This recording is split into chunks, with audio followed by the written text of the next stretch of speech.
Okay, welcome everyone to this second consultation session on council composition and ward boundary review. My name is 𝗬𝗏 𝗵𝘁, and I am here as on behalf of Strategy Corp, who are the consultants who are running this project for the city of Chatham-Kent. I'm here with my colleague 𝗬𝗏𝗵𝘁. Just to begin, as is your tradition with land acknowledgement, we acknowledge that we are on the site on the lands of the Anishinaabe Nation. This spot where we gather is the traditional land of the Three Fires Confederacy, the 𝗀𝗏𝗀𝗏𝗵𝘁 and 𝗀𝗏𝗀𝗀𝗀. We also recognize that this land is now home to the Delaware Nation. This land was settled through the McKee Purchase Treaty of 1790, and we as beneficiaries of the treaty must recognize our responsibilities, including our collective responsibilities to the land and water. Now let me just provide you with a quick overview of the agenda. What we'll do is we'll have a presentation we'll provide you with an overview of this phase of the public engagement. We'll talk to you a bit about the review. We'll give you a refresher on the principles of effective representation which have to guide this review, and then we'll show you the draft ward boundary options. Now, I know from speaking to a number of you that you are also hoping to be able to comment on the size of council. We're happy to hear about that as well, although the main bulk of the content tonight is about draft ward boundaries. But frankly, our job is to listen. So for anybody who does want to talk about the size of council tonight, we can find an opportunity to do that. Now, we do have to drive through this chunk of the process, which is really to find out from people how they think we've done in terms of designing the ward boundary boundaries. We can hear from you on size of council as well. We'll take you through some of the options that have been discussed so far. The other thing is there is an opportunity for you, anyone who wishes, to make a formal deputation of up to 5 minutes. So this is like an informal workshop setting. The idea is for us to tell you what we've been working on and get your direct feedback on it. But if you have a prepared representation you'd like to make, we can do that, but we'll do that at the end once we get through the workshop portion. I would think the workshop portion is likely to last for about an hour and 15 minutes or so. There'd be time to do the deputations at the end. And if we find that another 500 people show up and would like to do a 5-minute deputation, then I'm happy to tell you that we'll find a way to accommodate that in a way which will not keep you here till 3 o'clock this morning. So we'll just be sensible about that and figure out how best to do it. Facilitation reminders. This is a formal meeting of the municipality of Chatham-Kent, which means it's subject to the codes of conduct of the city of Chatham-Kent. Our goal here, 𝗬𝗏 and mine, is to create an environment where all perspectives can be shared and respected. But actually, I have a slightly higher expectation than that. I actually want you to enjoy this. I am delighted that you are here on a rainy night thinking about the future of your democracy. I don't think you have to look very far into the newspapers to see how important that is. So I am delighted to see you, and I'm looking forward to hearing what you have to say. But the purpose of this evening is for you to enjoy your participation. And so for those who are online, please feel free to use the chat to share comments or ask questions. But the flip side of being able to enjoy ourselves here is that we have to conduct ourselves in a way that allows everybody to enjoy themselves, which means anyone conducting themselves in a way that disturbs, disrupts, or impedes the orderly conduct of the meeting, interrupts or makes derogatory statements or hate speech, defamatory comments may result in removal from the premises. But my experience is people don't get too out of line in a ward boundary conversation, so I'm not really anticipating that. But those are the rules. So I want to draw your attention to the QR code on the bottom there.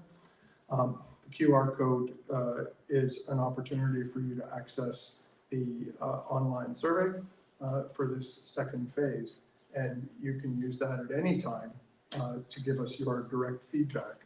The other ways you can give us feedback, we want to make it as easy for you as possible. So you can make notes on those paper copies of the maps we gave you.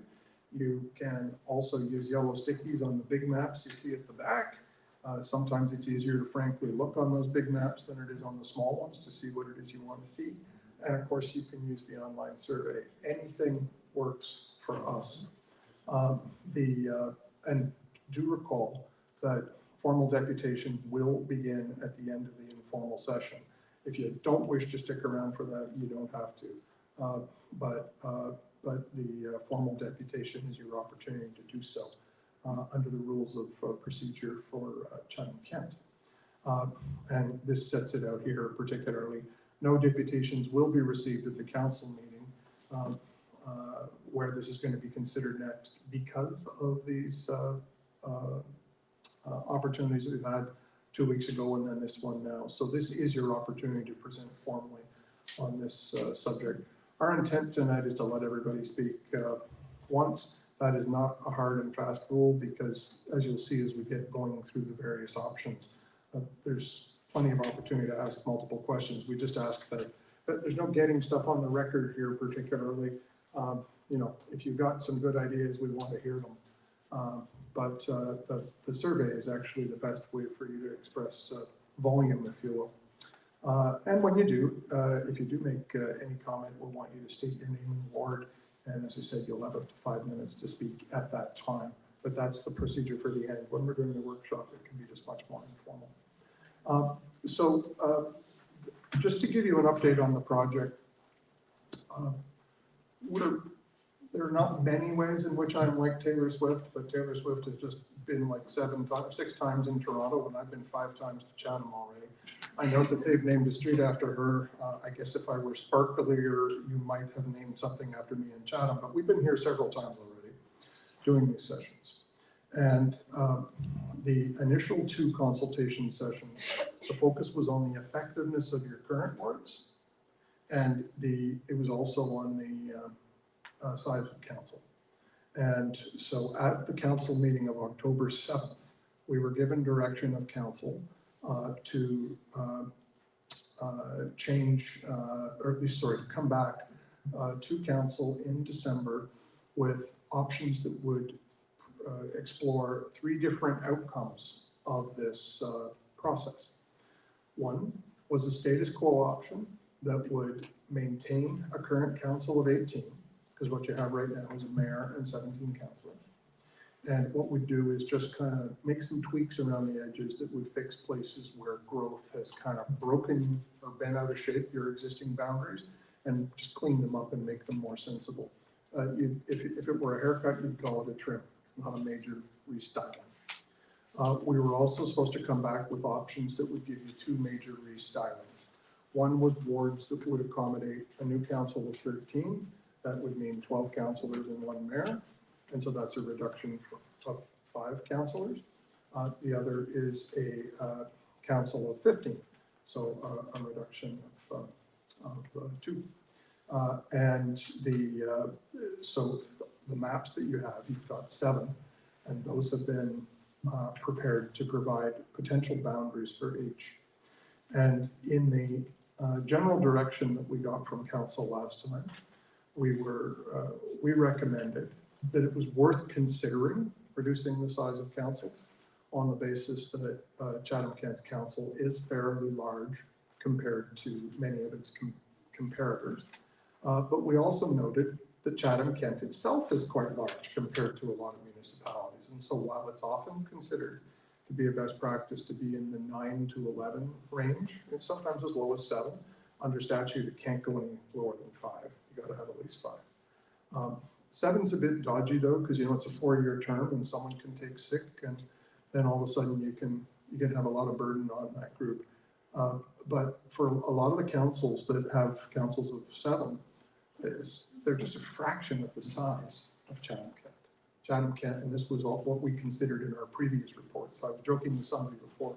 We'll start off with previously on Game of Thrones. If you weren't here at the last meeting, you missed the first one. So that's what we talked about, was the desirability of considering options that would reduce the size. So council hasn't decided that whether it's going to go 13 or 15 or 18. All 3 options are still on the table. However, what we did say was we wouldn't recommend going below 13, and we were given kind of broad direction to not come back with any options that were smaller than 13. So we've dropped off 7 or 5 or 11 as desirable options. The other thing that we considered was in the first start of the process, there was a lot of commentary that you currently have a model. Let's make sure I got the slide here. I wasn't going to cover this, but I thought it was appropriate since many of you said you were here quite interested in the size of council. As you know, right now you've got this council of 17 councillors. 6 of them are from Ward 6, which is Chatham itself. And so that's, and then you've got 3. You've got 3 from Ward 2. And then the others all have 2. Now we did hear some feedback that asymmetry isn't necessarily ideal, but the idea that there are 6 councillors in Chatham was something that people said we should try and take a look at that, because that is quite uncommon. It's permissible, but it's very uncommon. There's no other municipality that we're aware of that has as great an asymmetry. And so when you think about it, what it means is a person who's in Chatham has got 6 potential representatives who would consider themselves their home ward council, which is not wrong, I believe. This always happens. This is the curse of Chatham microphone.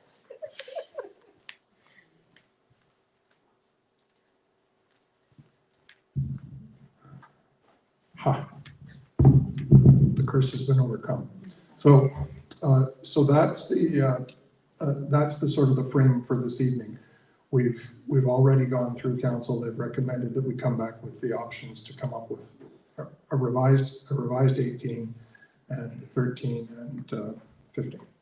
So let me go back to where I was going to start, which is I'll skip to here. The size of council, how councillors are elected. The other thing that we settled, council was has the liberty to decide whether it wants to consider having people elected at large. In other words, in an at-large model, you know how everybody across Chatham-Kent votes for the mayor? It is permissible to have everybody across all of Chatham-Kent vote for the councillors too. You know, in our view professionally, it's permissible, but it's not desirable when you've got one of the largest municipalities in Ontario. The amount of driving to cover that amount of territory, we didn't really think. At-large makes sense if you have a small place. We didn't really think it made sense here. So we recommended that we not be asked to pursue that, and that was confirmed by council in October as well.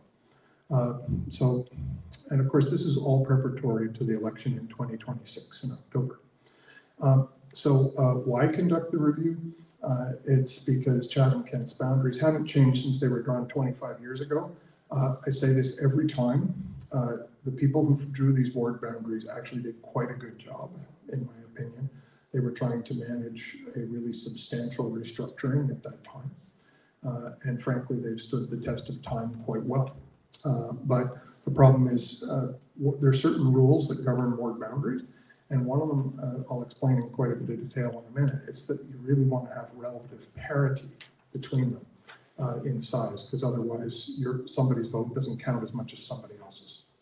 And what you've got right now, because of the rates of growth in Chatham-Kent, you've got that starting to get bent out of shape. Now, it's very common for communities to grow and evolve, and as population grows, most municipalities have to update their wards to accommodate that growth. And so that's the stage that Chatham-Kent is at right now, except that, as we just discussed a minute ago, it's also taking a look at the number of councillors as well. This is just our usual plea to stay involved. So as we do our work as professionals thinking about this, it's not just up to us what makes good artistic sense or what we think is good. There are certain principles that the Supreme Court of Canada has given us that we have to follow in applying the design. And our role in it is to be like the Elections Commission, if you will, independent and come up with designs that reflect these principles. Your role is to help us answer these 5 questions that I'm going to go through. And so you see them set out here. I've got a slide for each. The first is equality of representation today. And, the idea is all votes should be as equal as possible. Now, the court has helped us understand how possible is good enough. Because, there's no electronic scoreboard as you drive in and out of Chatham-Kent when you say go off to university or move away to Toronto or come back to retire here, where the population goes up and down, right? Like, I live in a little village called Warkworth. And so when I am there's 893 people, and when I leave, there's only 892. And like, it's one person's material when a place is that small. You've got fairly large changes that are going on. And what the court has told us is that you shouldn't have a greater variation in ward populations of greater than plus or minus 25%. Now, 26% is permissible if you've got a really good reason for it. And frankly, minus 26% is too. But if you've got one that's at plus 26 and one that's at minus 26, then actually you've got a 52% spread between the top and the bottom in that circumstance. And so we really try to go closer than plus or minus 20, 25 a lot of the time.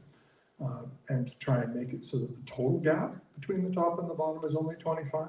But the courts are infinitely flexible because they recognize that there's no one-size-fits-all rule for municipalities. And frankly, people live where they live. But there are 5 other rules that we have to accommodate. So the first one is this parity one, where we're trying to fit within plus or minus 25. So the second is, that was today. We're also supposed to project where the population is going to be in a couple of years.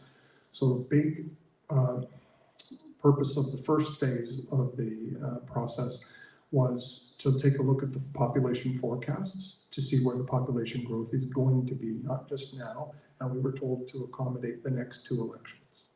So one is in 2 years, and then the one after that is in 4 years. So we were supposed to manage the elections of 2026 and 2030 to hit that target zone of plus or minus 25. So that's the second thing. The third thing is we're supposed to take into account geographic and topographical features. So, big important features in Chatham-Kent, everybody said, well, the river, or depending on where you are, which river, but rivers, the 401, north of the 401, south of the 401. Other key dividers are often roads or regional roads or county roads. So you can give us a lot of advice about what boundaries are important boundaries, because they actually kind of demark people's actual sense of community. And that leads us to the fourth point, people's sense of community. Sometimes people will say to us, everybody in this area uses this high school and it's functionally one place.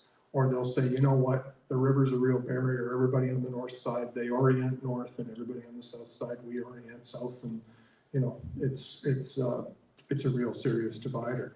So community or diversity of interest is something that people think about a lot in this context. And that's the fourth. And then the fifth one is means of communication and accessibility. And again, other factors relating to transportation or communication patterns, where people shop, where people hang out, where the community center is. Those are the 5 principles that we have to accommodate. And then the final point is, the court says, yeah, you've got to consider all those 5 things, and then when you're done, you can't follow any of them so slavishly that you blow it by following it so slavishly that you ruin it and don't achieve overall balanced, effective representation. So this is, entirely mathematical and scientific until you get to the end. When it isn't mathematical and scientific at all, there's a kind of art to figuring out what works. So those are the rules that we have to follow. And you can see how your local knowledge can help us apply those rules sensibly to this complex place called Chatham-Kent. So that's kind of it for the background. So when we're asking you what you think about these boundaries, what we're really asking you is, do you think they respect those 5 principles that we've just explained? And We don't really need you to tell us about the math ones, because as you'll see on each one of those charts, there's a mathematical thing that tells us where the population is now, that we know. And then there's planning forecasts that tell us where population is going to go as best as we know. But you can really help us with the last 3 points about community or diversity of interest, physical features, boundaries, and overall, does it work? So with regard to the boundaries, my colleague Olivia is going to come give me a hand as we present these. And I think what we'll do is, as you'll see, we're going to go through each and take our way through. And if you have any questions or any comments about them, like there's going to be 7 of them. So we don't need to take all your comments about everything. We'll be just asking about the first, and then we'll look at the second, and then we'll look at the third. And we'll get everybody to a common position on this. And then that'll kind of wind up after we'll finish up with asking you some comparative, do you prefer this one or do you prefer that one kind of question. And then when we're done that, that should wind up the workshop, and then we can have any deputations that people might want to make. So Olivia, why don't you start off talking about the Chatham boundaries. So as you may have noticed, if you've been flipping through the maps that you picked up or along the back of the wall there, you'll see that we have, in all of the options we've developed, used a common boundary for Chatham, and this was for 2 reasons. The first is that we heard that, Chatham, that there is, some rural, urban or agricultural urban divide, and so we did want to make sure we have kind of specific Chatham boundaries, so that we can also preserve specific rural or agricultural representation boundaries. And the second reason that we did that is because it does allow for some flexibility in terms of, if you don't like the particular boundaries of one map within Chatham or in the broader county, we can, in many cases, we can actually swap those out because the boundaries are consistent. So if you like, for example, 6A, you like the Chatham boundaries, but you prefer the Kent boundaries in 6B, or in option 5, sorry, I should say between 5 and 6, for example, you can alternate you could take out the Chatham words and stick them in the other map, and that would still work. So having those common boundaries gives us a bit more flexibility. It means that even though we have 7 maps, we actually have a few additional permutations where we can mix and match. So that is one of the reasons that one of the first things we do, or one of the things we want to talk about with everyone is, are these the right Chatham boundaries? If we are using them across all the maps, we want to make sure that we've captured the appropriate outline for this updated Chatham. And the reason we did this updated Chatham is because we heard that the previous boundaries were a little confusing. There were a lot of neighborhoods that were cut out of Chatham that really feel as though they associate with Chatham. They're either directly in the urban boundary, or they're close enough that they really do identify with Chatham as a place. And we wanted to use some clearer lines that really helped people better understand where that boundary is. So along the north, we use along the north it's Prince Albert. Then we use, I believe it is Communication Line. Along the south, it's the 401. And then along the west side, it's a bit more of a mix. So you have Bloomingfield, Bear Line, and then we follow the existing urban boundary there as well, where it's a bit more messy. Oh, that's Pioneer Line at the top, is it? Yes, that's what it was. Sorry, it's Prince Albert to the north of the river along the it's Prince Albert into Communication Line along the east, Pioneer along the north, and then the 401 and Bear Line and Bloomingfield Road along the And west. just for the benefit of folks that are online, if you want to make a comment, just let me know and I'll run the microphone over for you. So otherwise the folks online can't hear. Yeah, the gentleman just wanted to clarify that the northern boundary is Pioneer, and he was correct. So the other thing worth mentioning about this new Chatham boundary is that its population is approximately 51,000 people, or about 44% of the total population of Chatham-Kent through the next 2 elections. That percentage doesn't really change much. So depending on the number of councillors that council decides to go with, that kind of gives us a guideline about how many councillors will be in Chatham. So if we have a council of 17 plus the mayor, That means that Chatham would have 7 councillors, which is roughly equal to that 44% ratio. In a council of 15 plus the mayor, Chatham gets 6 councillors. In a council of 13 plus the mayor, Chatham gets 5 councillors. So, and that points out one of the biggest reasons why something has to change. Because right now, Chatham only has 6.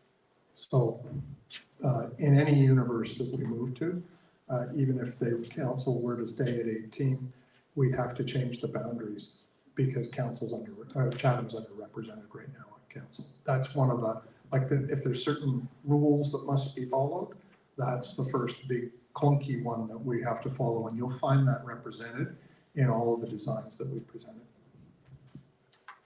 so otherwise, that might be the first 2 kind of questions we didn't have here on the board are around the actual boundaries around Chatham, if those do generally feel like they represent the place called Chatham in terms of representation.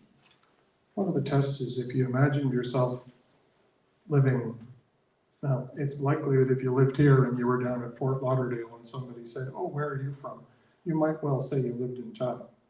Although you never know, you might well say you lived in someplace else, but it's kind of like one of the things we're really looking for is to avoid the situation where somebody who is, say, here along the river is actually stuck in a ward that is far more oriented towards the rest of Kent when functionally their interests are predominantly linked to the urban area. So that's one of the things, and that actually reflects that principle of communication that we were talking about and community of interest. That's kind of where those general principles we were talking about kind of come to life as a practical matter. There's another really interesting thing too. When we're thinking about Chatham, this is one small area in Chatham-Kent that has the majority, well, it doesn't have the majority, it has 44% of the population, but there's a lot of density there compared to other parts. There's much more of Chatham has not a lot of people spread over a lot of territory. And so what we also try to avoid are circumstances where it's labeled a rural ward, but actually it's dominated by a fragment of urban area so that it's meant to look like it's rural, but actually it would be a bunch of people in apartment buildings in the end of Chatham that would have the greatest electoral influence. That's another thing that we're trying to be really vigilant about not doing, because you could accidentally ruin the rural representation in a place like Chatham-Kent if you were to have areas that had high areas of density in Chatham dominating the rural areas that are adjacent to it. So that's something else that goes into the design of these things. Oh, there's a question. Yeah. Just a second. So I'm 𝗀𝗶𝗴𝗵𝗵, I'm in Chatham, but I had a couple of questions. The first part is, Strategy Corps was approached by the council to look at ward boundaries. Is that my understanding? And then I have a follow-up. No, there was a public RFP and we bid on it and we beat some other firm. For what? For looking at? Yeah, boundaries and council composition. Okay, because I think at the heart of this, I think at the start you said we're just looking at ward boundaries. We may talk about numbers, but we're really looking at the map first. So again, the problem for somebody who's here tonight, it wasn't at the last session, is tonight we're really focused on the maps but you get to comment on whatever you like. But the main focus for us tonight is we've got to come back with map designs in a few weeks. And we've already had sessions about the size of council, but we're happy to hear what you think about the size of council too. Well, I'm thinking what's driving this at the heart of a lot of things, not just this issue, but a number of other issues within Chatham, is the apparent lack of financial responsibility of city council to keep our dollars within, or taxes within reasonable limits. One of the items is maybe we need to reduce council size when looking at other councils across different municipalities in Ontario. So I think the first thing is, let's look at reducing council size, then look at how do we, and I'd say, let's go to 13 and work on how do we lay out the boundaries given that number. So it'd be easy to just say yes, because that's what's going on. But a council composition and ward boundary structure analysis has to look at both. Because, for example, some people might say, some people have said, I'd like to shrink it to 13, but before I could agree with that, I'd have to see whether that creates ward boundaries I can live with. And then other people say, no, show me the ward boundaries. And anyway, the answer is yes, because council has told us to look at 13, 15, and to present one option that would keep it at 18, but fix the problems. And so that's what you're saying should happen, basically is what's happening. Consultants can never say yes in just one word. We go on a little bit longer, but it amounts to yes. One over here? That was a stretch. There'll be no more romance in the front row.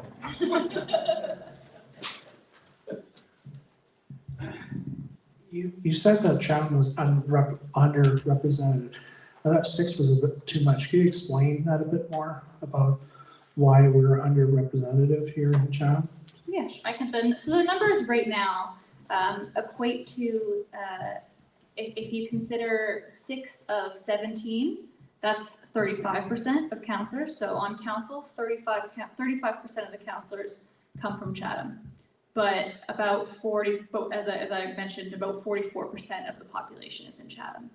So once we equalize it out, because in terms of population per councillor, we don't pass that 25% range that 𝗬𝗏 was talking about. However, given the number of councillors that are in Chatham and the fact that you use this unique or relatively unique in Ontario system of having 6 councillors elected in 1 ward, it is worth looking at the parity of what percentage of the councillors are elected from a place compared to the percentage of the population that live there. So that's what we mean when we say Chatham is currently underrepresented, because even though it represents about 44% of the population, they only have about 35% of the councillors elected by ward. Hope that answers your question.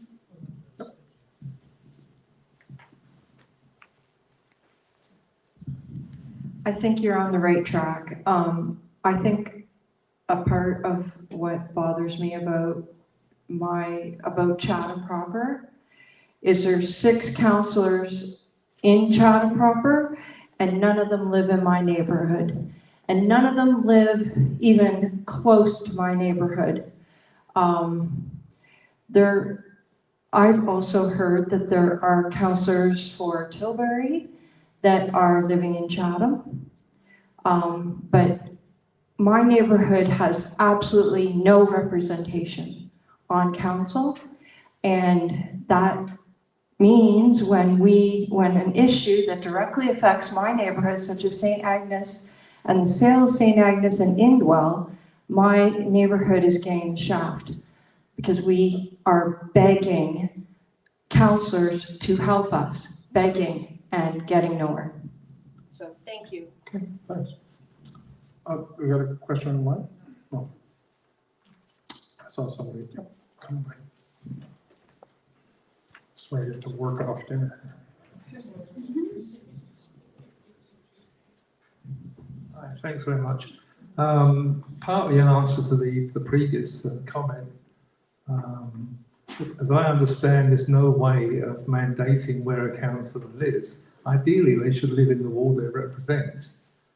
We had a comic situation a few years ago where one of the Chatham councillors lived in Ereo, and the Ereo councillors would comically refer to as the other councillor for Ereo. But perhaps Judy would know on this one. I can't think of any way that. There's no way I know of mandating the residents of the council relative to the ward they represent. Yes, the quick answer is the Election Act does not require a candidate to run in the ward that they live.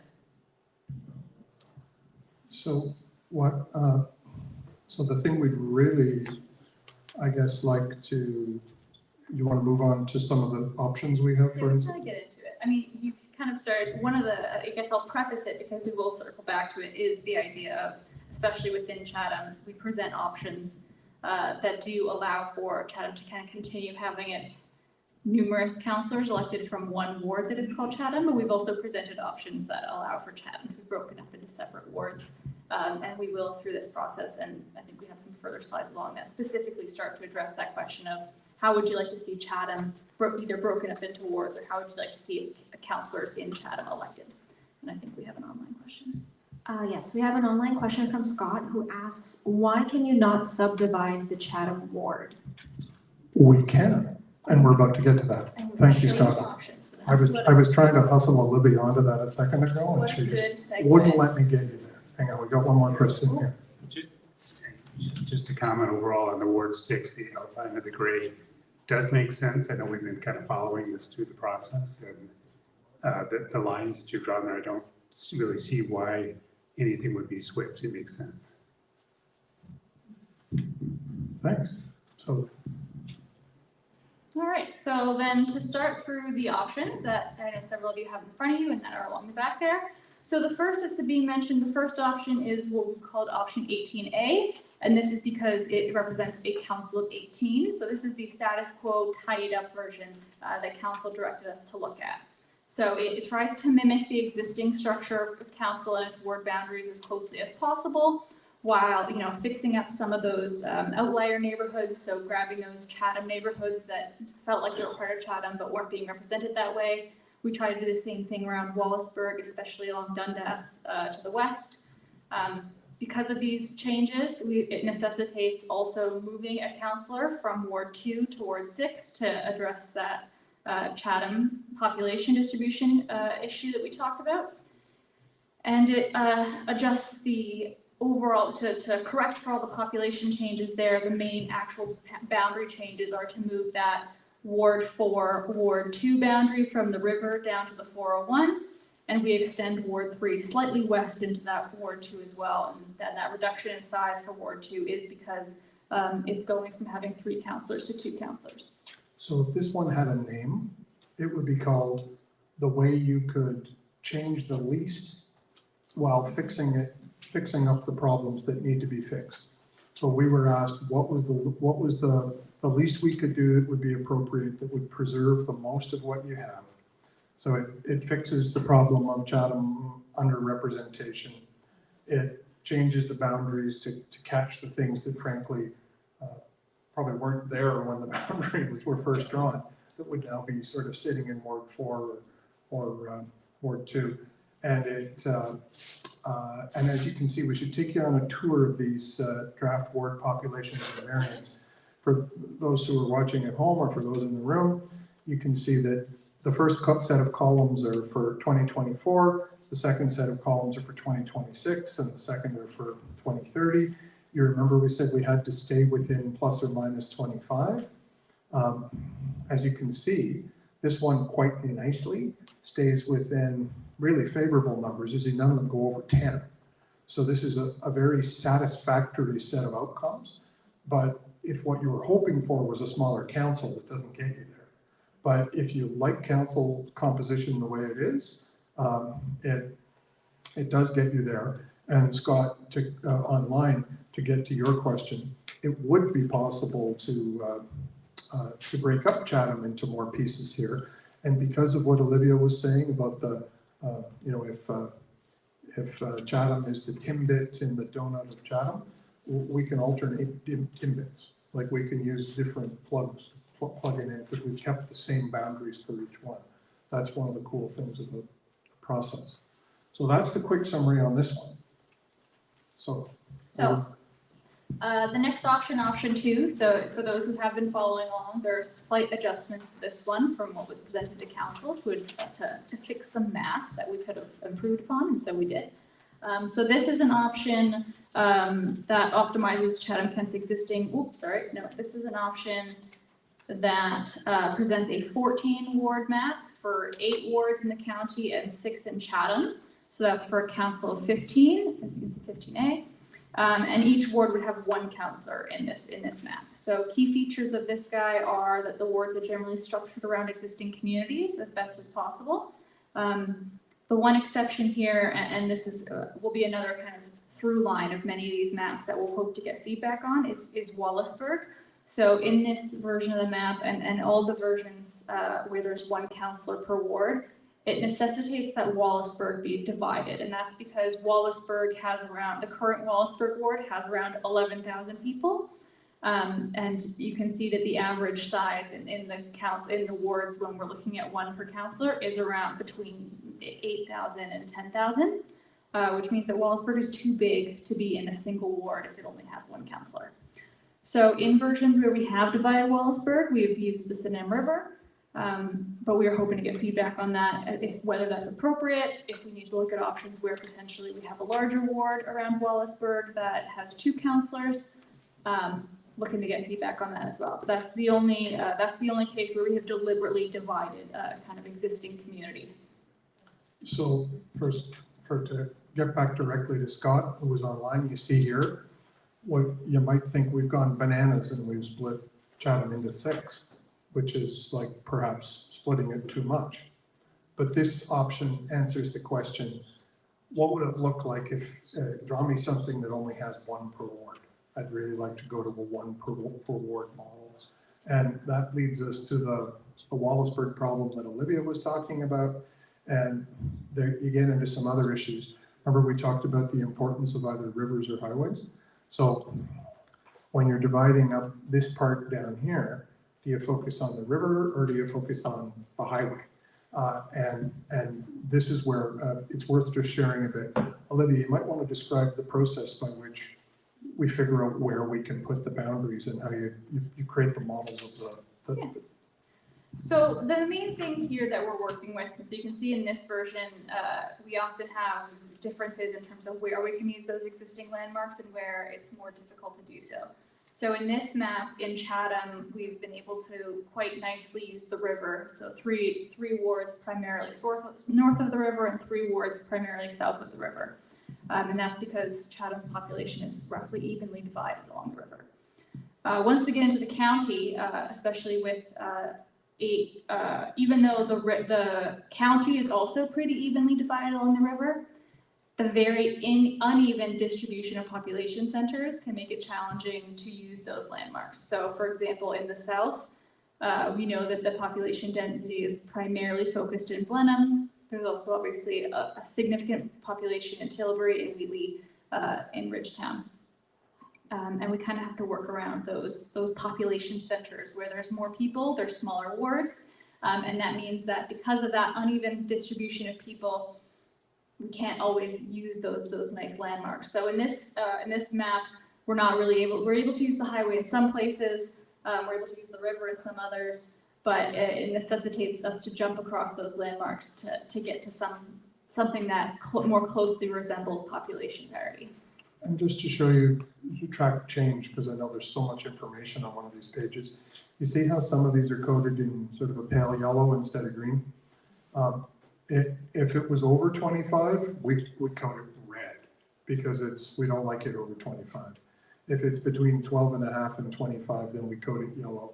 And if it's between 0 and 12, we code it green. That's optimal. And so yellow is acceptable.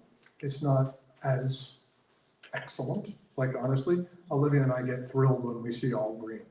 And when there's green and a bit of yellow, it's good enough because it's better to have the numbers be slightly out of whack than it is to group people together who don't belong together because of geography or because of community.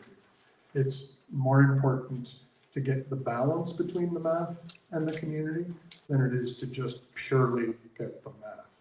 But the math's important. Which is why sometimes you will see wonky lines. For example, you're trying to make sure that Blenheim isn't divided. So the boundary is followed a bit more closely for those more familiar with the current ward boundaries. You'll see similar examples of that around Merlin, for example, in an attempt to not just split that community in half just because it makes a straight line. And one of the ways you can best help us is if you see a wonky line that you don't like, then please tell us. because like we're struggling to get the math right. We are not struggling to divide up neighborhoods that should be together. Like we're trying to keep that from happening. So nobody's better at telling us that than the people who live there. So when you think about the kind of input that we're really dying for right now, it's anything that you can do to tell us, no, don't do that, is super helpful to us at this stage. Why don't we just show option, the other 15s, and then we can take comments on all 3 of the 15s. So that was the first of them. Here's the second of the 15s. All right, so this is a 10 ward option. So this one gives us 4 wards in the county that each have 2 councillors elected per ward, and actually has the same, Chatham Timbit as the previous one.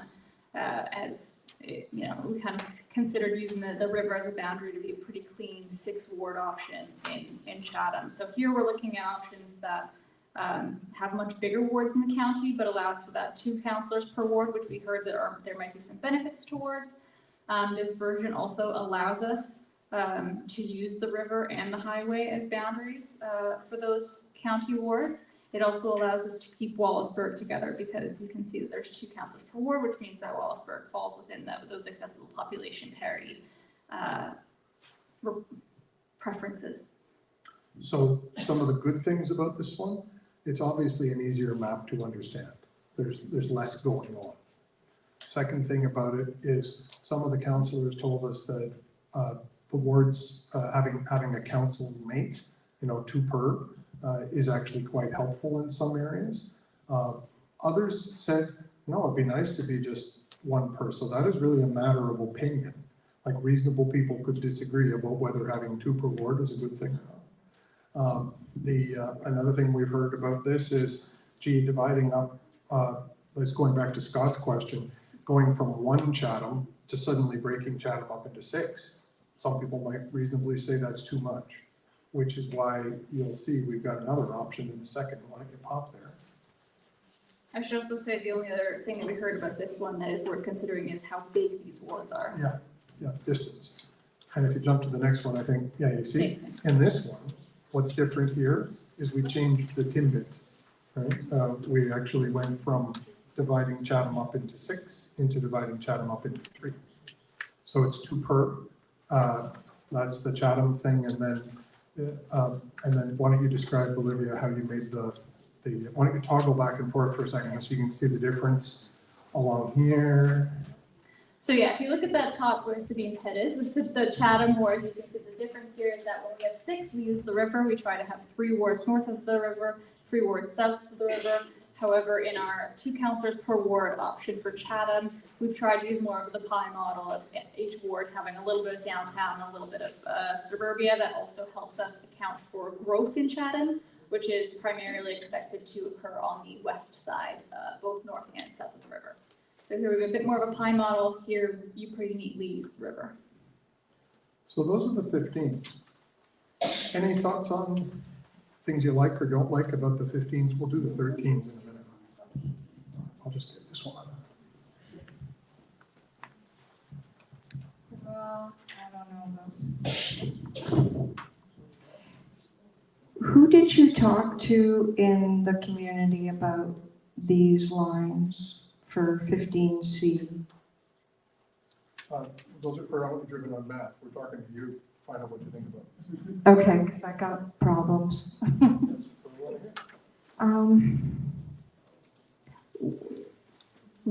Is that Wood Street? In the one that is Ward 5.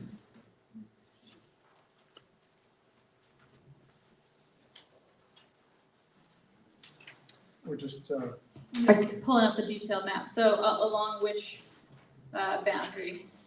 Okay, so see the line between Ward 6 and Ward 7. If you were to take that line and keep going straight through Ward 5, what's that street? So that's LaCroix to the north. And Sandy? And LaCroix turns into Sandy. going north. Yeah, so it goes. So you're dividing my neighborhood in half.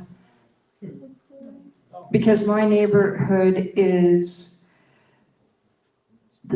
Sandy and McNaughton, and anything that is south of Sandy and McNaughton is my neighborhood, and you've put a line right through it. So, okay, sorry, get back. So we So- follow LaCroix to the river. And then I think I know what you're talking about. There's definitely, so there's you're saying that you are south of McNaughton and west of Sandy? Correct. So you'd be in Ward 5. The reason that is primarily driven by math, as Sabine says, that within, and we acknowledge also that, you know, we heard this from council when we showed them the divided wards in Chatham, because it's so dense and you're kind of considered one place. We are looking potentially at, you know, we tried our best to include communities together where we could, but there will likely be some dividing of existing communities along major arteries wherever we can. So what I'm going to suggest is, I don't want to get too deep into the weeds on anyone, but we can talk afterwards about what you're thinking about this. And so this is what we want to use this workshop for, is identifying problems. And then we can take the input from you. Don't forget, you got 3 ways to do it. You can scroll on maps, you can scroll on the maps in the back, or you can use the online survey too. I should also, survey. Go for it. I was gonna say, if there are specific questions as well, if you do go to the Let's Chop Chatham page, there is an interactive, like, Google Maps style version of each map as well, so you can actually zoom right in, you can see exactly like which houses the line to be drawn between. Chatham-Kent's a very big place, so it can be hard to fit on a map something that's very clear. So if you do go online, there is an option for you to be able to interact with the maps in greater detail. Hi, I'm Nick. I'm also from Chatham. I was wondering if you two could speak to do you have some sort of rubric you use for those communities of interest? Because, you know, with these options, I see good with them, but I do agree in a way that there are some, like, is there any sort of thing where you take like a set of blocks, and how associated are they with other blocks around it? Like, how do you decide how those lines are? Okay. Take a stab at that. So yeah, when we're designing, the way that I actually go about drawing the lines is that we first basically try to tear Chatham-Kent apart into a bunch of what we colloquially call building blocks. And in the county, that's quite a bit easier, because we can just say Tilbury is a building block, right? We don't want to divide Tilbury, easy enough. Blenheim, same thing. You know, all these historical communities, we draw lines around them, knowing that we're not going to divide them. And then what we try to do is just take the different Lego pieces and put them together until it makes sense from a math standpoint and makes reasonably nice lines that would be understandable. In Chatham, it's a bit more challenging because there's not necessarily communities of interest inherently within Chatham. We heard the river is one, right? Clearly a strong boundary line. We also heard about other, you know, especially around the outskirts, there's some more defined neighborhoods. Otherwise, we try to use things like hydro corridors or rail lines wherever possible, where there is like or a park where there's like a clear division, or we've used major arteries wherever possible. To try to make boundaries that would be recognizable or understandable to folks. That being said, it's where we have the least to kind of go on from a neighborhood perspective, because there aren't already lines drawn through Chatham. And frankly, that's why we're here. Exactly. Like who we're asking is you now, because the math, nobody's gonna be very happy if the math leads us in directions that it shouldn't, right? So that's the whole purpose of this. So these questions are hugely valuable to us. Thank you. I'm looking at option 4, and I know the principle behind it is 2 per ward. However, Chatham is a different place. If we were to divide Chatham along the river with 3 either side of the river, I think the rest of it would be fine. That's just my opinion. So do you prefer 15B then, like within Chatham? Because so with 15B and 15C, they have the same county wards, but they have different Chatham wards. So I wonder if there's a preference for one Chatham ward in particular, or? No, I think 15B is far too fussy. I think the river in Chatham is a boundary, and I think if we had 3 councils either side of the river, then we clearly know who was supposed to represent us even though, as the other speaker mentioned, it's sometimes hard to get anyone to take any interest in you. I hear that. That makes a lot more sense. Just 2 wards, 3 councillors per ward, and the river could be a good boundary for that because there is a relatively even population distribution north and south of the river in Chatham. But it did not say that, Hang on, just so they can hear on the line. but did you not say that there should be 7 councillors in Chatham? So, That's for the larger size. oh, for the larger, okay. So if there's 15 councillors, we can use the river as a boundary. If we go to 13 councillors, we do run into an issue where that principle wouldn't necessarily be possible because we'd be looking at an uneven number of councillors in Chatham. And so you'll notice that in the next options, that's a barrier we run into. But in this version where there's 6, you can nicely use the river. Hi, Chantel, Mental Ward 6. So I have just a string of just a few little questions. So I like the idea. I love the visuals and that we have the option. And I took a look online quickly and I see that you guys have the survey up until November 29th. So I'm curious, first of all, who does the results go to? Is it your company? Okay. In the end, my concern is when everything's said and done and you guys provide your information to, I'm guessing the council, I'm guessing it's the council that makes this decision in the end. I'm pretty new to town, and from my understanding, there have been scenario after scenario after scenario after scenario of the citizens of Chatham-Kent coming to say in large numbers that they're against or for certain things. And then when it comes to the information being provided to council, they just say that's really great. Doesn't matter. And they're just gonna go ahead and proceed with what they're doing. Do you guys have any specific say in basically, like, does anyone have any say in going, here are the results that you kind of have to stick to something? Or like, are we just kind of like flying in the wind yet again? So you're reminding me of my mother, who always used to say, "Who died and left you in charge?" And I'm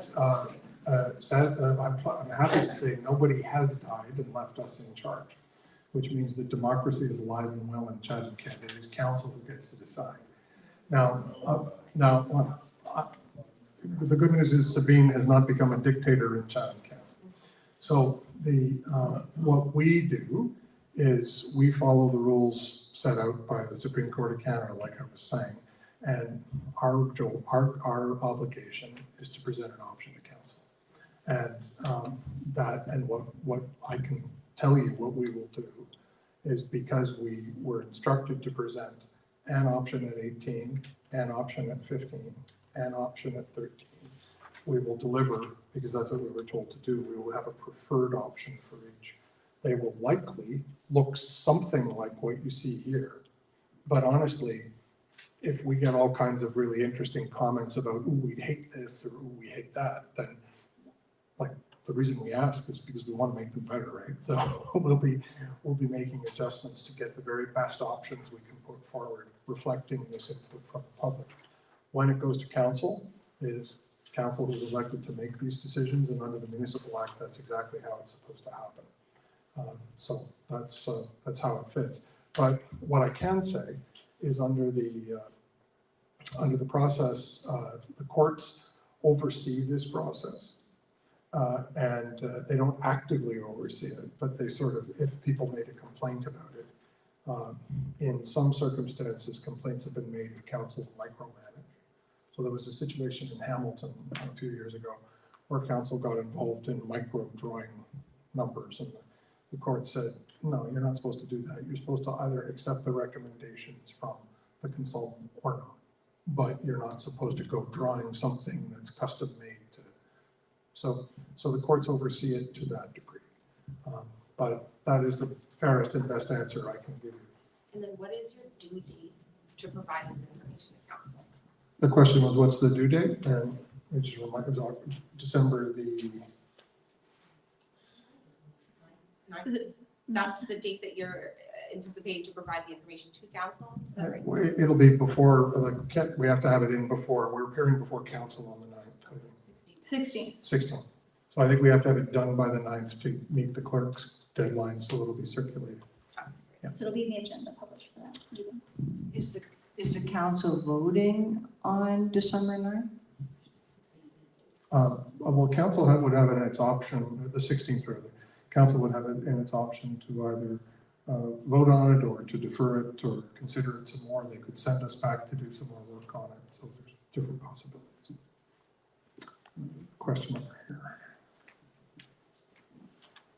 We should show you the 13s too before, while the 15s are still fresh in your mind. So is the overall goal to become more effective? Like for council to be able to make decisions based off the public? Let me give you my opinion on that. I think the number one goal under the terms of reference is to be compliant with the requirements that the wards are fair. And we've already said in our opinion, the wards aren't great right now because Chatham's underrepresented and there's other problems. So that's the number one thing.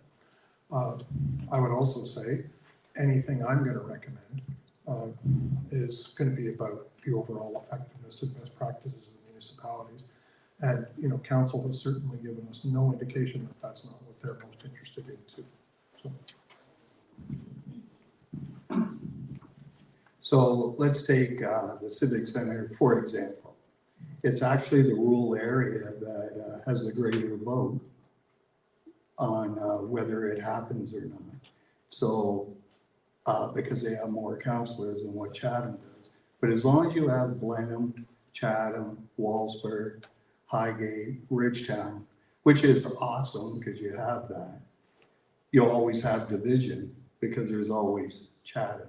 So is it possible just to say, hey, we're splitting the whole place up into 8 people and you're going to represent Chatham-Kent? Well, that's again a really good question. And you kind of raise 2 points here. One is under the Municipal Act, every councillor is meant to not just represent their ward, they're meant to represent the entirety of the best interests of the municipality. Now, under pretty much every municipal code of conduct, it also says that every councillor has an obligation to represent their ward. And so basically, it is up to every councillor to figure out what the right mix of thinking about the best interests of the municipality versus the best interests of the people in their ward are in any particular moment. And honestly, that's like one of the great challenges, I think, of life as a councillor. You've got to figure out how to balance those 2 responsibilities. You know, duty to self versus duty to country. It's the same thing. Right? And I think your question in a way was getting at that. Now, could it be divided up into 8? It could be, because council can set its own size, and it can be any size that's 5 or more. Now, we wouldn't recommend you go as low as 8 for a place of Chatham-Kent's size, because it's really quite large. But we have already not recommended that you stay at 18, because that's really big. And so we used 2 examples in the first report that we did a few weeks ago. One was Sudbury is a similar geography, and so is Kawartha Lakes. And one has a council of 11, and one has a council of 13. 13 and 9. So Sudbury has 13 councillors and Kawartha Lakes has 9 councillors. Both are single-tier municipalities that are greater than 2,000 square kilometers. Yeah. So you see why I keep her around, because she got the numbers right and I got them wrong. Is there anything precluding you from limiting your recommendations or on the size of 15 or 13, or can you step out and say, hey, you really should look at going to a council size of 11?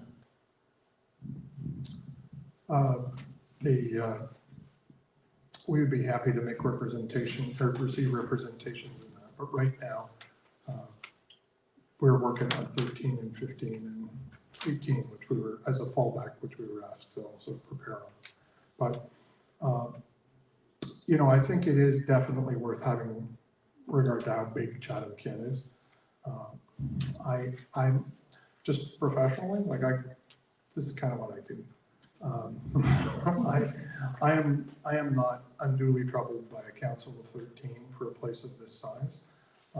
You could get to 11. I wouldn't go to 9 for its size, just because what's going to happen in a place of this size is you're going to exhaust the rural councillors trying to cover the territory. And, you know, Chatham would be fine. But I think you're currently sitting about $44,000 of costs per councillor.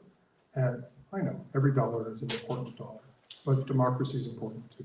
So anyway, that's about as much as I'd say about it right now. We'll make the recommendations that we make. But what I will say is it's to council's credit that we have not been really constrained in any great way about what it is that we are to recommend or not. They've been very, very good about giving us a free hand as they are supposed to do under the process. Olivia, do you want to show the 13s? Perfect. All right, so the last three options are representative of Council of 13, so that's 12 councillors elected by ward and mayor. So in all these options presented, the county has 7 representatives and Chatham would have 5. So this first option is a possible 7-ward map. So that's 4 wards in the county and 3 in Chatham.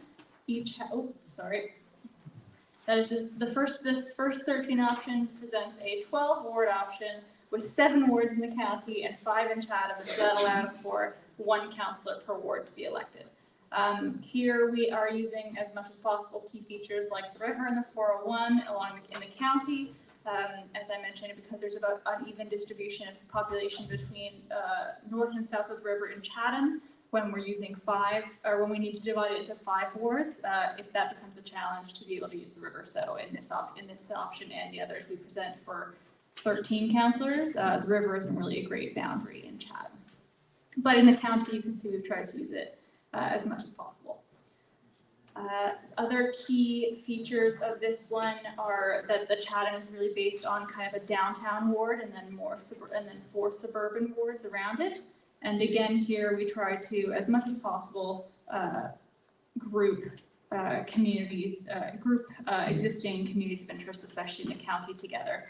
You can see here we have the same problem as we had in the first 15-ward option that we presented, where Wallaceburg is again divided because it is too large to fit into 1 ward in a 1 councillor per ward system.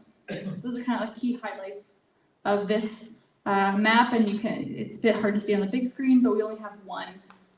In 2030, the population of Ward 9 starts to get a bit higher than we'd like, into that 13% range. But primarily all the numbers here work out pretty well. And if you jump to the next one. So option 6, so 13B, this is basically almost the exact same parameters as the one I just mentioned, but some alternative boundaries. So in Chatham, we tried more to follow the north-south striations. So that's kind of the organizing principle in Chatham. And then the big organizing principle in the county is using the river as a boundary as much as possible. These wards are quite neatly focused around specific communities. The one kind of major downside of this one, of course, is that there's a pretty big population variance in Ward 2 that is challenging to fix because all the surrounding wards besides Chatham are already on the negative side. So if we were to steal population from Ward 1 or Ward 6 or Ward 1 or Ward 3, you'd be still messing up the population because there's not really people to take from that ward. Otherwise, you'd have to jump the river, and we have heard about issues related to that as well. So we want to present what it would look like if you did follow the river pretty loyally through the county, and that's what it ends up looking like. We've also been invited to consider letting Ward 2 eat into Ward 10 or Ward 9. And you took a look at that. You may want to just report on that. Yeah, so that would be the kind of cleanest way to fix the numbers. It presents its own challenges, which is, if you're to go far enough into Chatham to really grab, which you'd need about 1,600 people to even out the Ward 2 population, you'd probably have to go as far as the Charing Cross that southern neighborhood along Charing Cross, which is not exact, which we heard specifically those folks feel like they're a part of Chatham. They're not right now, so it wouldn't necessarily make sense to lump them into a ward with Tilbury. So that, as Sabine has mentioned through this whole process, there's kind of trade-offs with everything, right? Here we have a population variance that isn't ideal, but we allow populations that feel more affinity towards each other to stay together. And I just say, the fact that it's at plus 22 doesn't mean it's not a valid option. It's at plus 25 that it becomes invalid.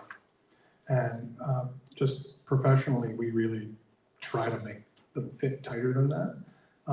But this is, remember I said the sixth rule of the Supreme Court of Canada is it's more important that you get the overall package right than that you focus on any one rule. And so that would be a good example if people really thought that this was the bee's knees. The fact that one of them is a little bit too high wouldn't necessarily invalidate it if you thought it was otherwise good. I'm just curious why it wasn't considered to take from Ward 4 and put into Ward 3 and then shift that over to Ward 2, especially because that feels like that would solve some of the community interest things. Like I'm from Chatham, but at the same time, I feel like a lot of people, Rondo, Erio, Blenheim all associate together.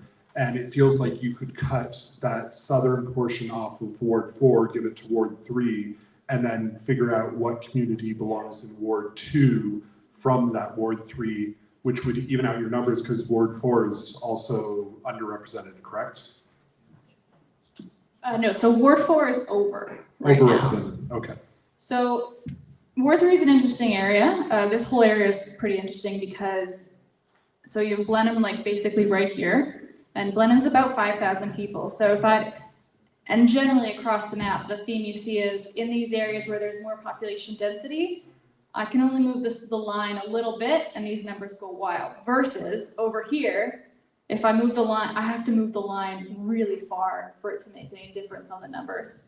So around here, you've got a lot of population density, as you mentioned, right? So, and actually I think more than is even necessarily realized given that it is still part of the outside of Chatham area, which means these lines, if they move a little bit, jump a lot.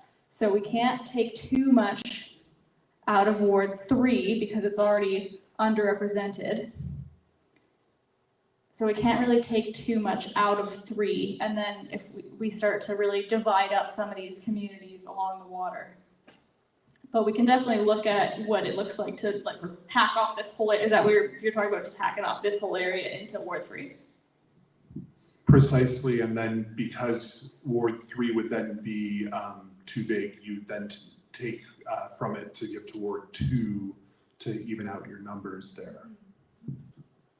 So what I'd like to suggest is if you can leave us one of your maps with just kind of a yellow sticky that says, and then we'll take a look at it. You know, I like your question, why wasn't it considered? These are the 7 we're showing you.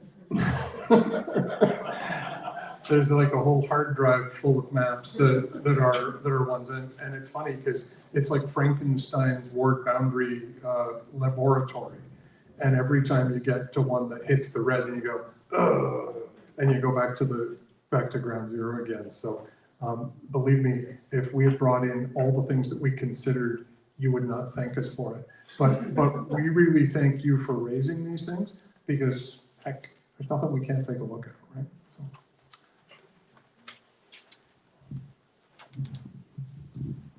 Yeah, so I just like looking at the numbers and I realize that's just one piece of it, but you know, when you said you really like it when you see, you kind of do a dance when you see green, you know, if you took from option 6, the Chatham proper section, but if you took the rural county stuff from option 5, when I'm looking at, I think that gives you green across the board.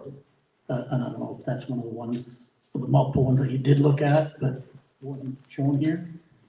So for 5 and 6, there's like an asterisk earlier on, and we'll get into some of those specific swaps a bit later. We have options for it because very much you could do that. So because we have those consistent Chatham boundaries, if we heard that actually the option 5 county wards are preferred and the option 6 Chatham wards are preferred, there's absolutely nothing wrong with swapping those. There's the We short can just say answer. yes again. Yeah. You're 2 for 2. And we are seeking that specific feedback also through the survey. I think you do a really good job on 13B and 15A in protecting my neighborhood. And thank you. And I'm in Chatham proper, north side.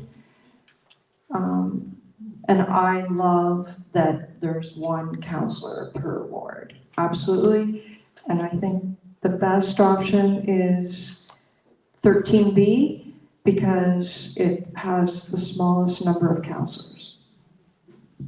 We should also maybe just do 13C before we do any more comments. So the last one that we want to present before we get to more comments on the 13s is option 13C. And this kind of starts to hint at the idea that there are kind of possibilities here in terms of how we chop up the wards and the number of councillors per ward. So this is a possible 9-ward map with 3 county wards with 2 councillors, 1 county ward with 1 councillor, which is Ward 3 to the east, and then 1 councillor per ward in Chatham, which is 5 wards. So generally here, we've tried to again follow that communities of interest as best we can. You can see that geographically the wards are a bit more evenly distributed, and again, that's 1 councillor per ward in the east end because that is where there is the lowest population density. So that's really to demonstrate that there are ways of finagling these to make things like 𝗬𝗏sburg be able to stay together, even if we're looking at a 1 councillor per ward option. Maybe there are exceptions some places if it just makes more sense from an effective representation standpoint. So we have a couple of summary slides because we know it's kind of, so here's the 13s. So we kind of, we presented each of the Chatham options and each of the Kent options and some of the 𝗬𝗏sburg options for if you were to look at the council of 13 and if you were to look at the council of 15. So in a council of 13, as we've said, Chatham needs 5 councillors. So there's a couple options, which is one is to just have 1 ward, and none of the 13s we showed have this specifically, but if it was desired, you could continue to have 1 ward that had 5 councillors elected from that ward. Otherwise, we presented 2 kind of 5-ward options for Chatham in this situation. Option 5, which is 13A, and option 6, which is 13B. And they're basically just 2 alternative ward boundary designs for Chatham if council were to be a size of 13. And so again, this is just based on people's preference and what best reflects the communities in Chatham.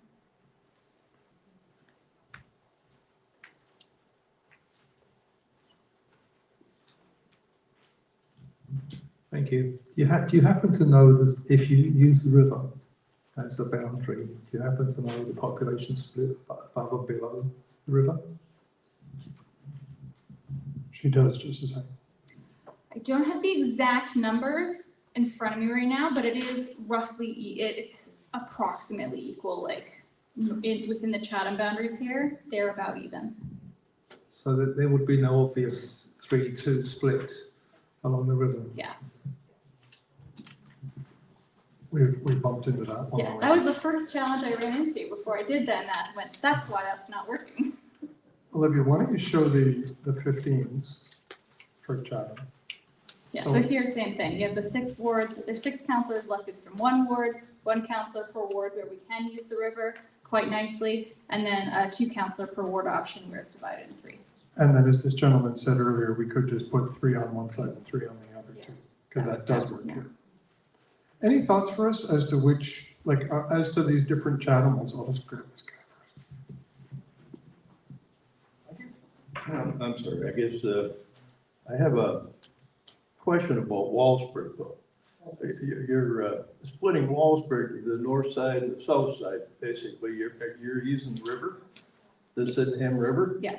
Do you think that's a good idea? To split, I don't think that's a good idea to split 𝗬𝗏sburg like that, because that's going to be very confusing to them. And even with Chatham, with all these wards in Chatham and splitting them up, that's gonna be very confusing to a lot of people in Chatham too, that which ward am I really in and where's the boundary and all those things, I think is gonna be very confusing.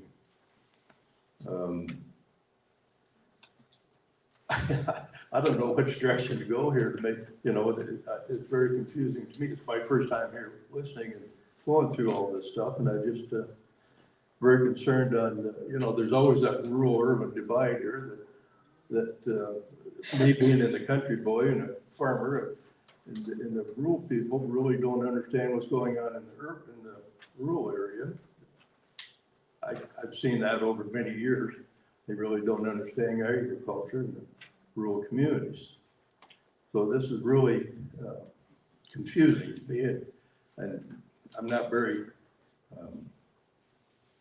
in favor of a lot of the stuff that's going on, but I know Chatham, you keep saying they're underrepresented.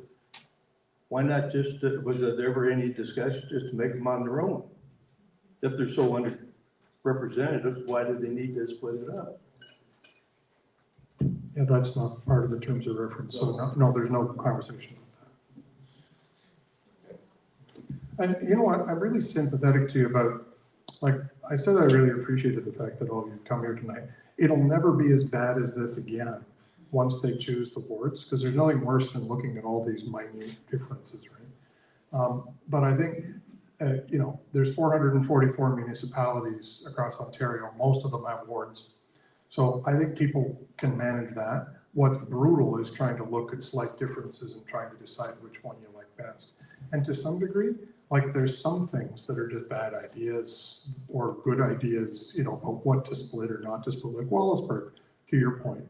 Like it's math that makes us want to split. We didn't wake up this morning and say, let's split Wallaceburg. I mean, the problem with Wallaceburg is the numbers are wrong. So it could be that Wallaceburg works better with 2 councillors and 1 ward, right?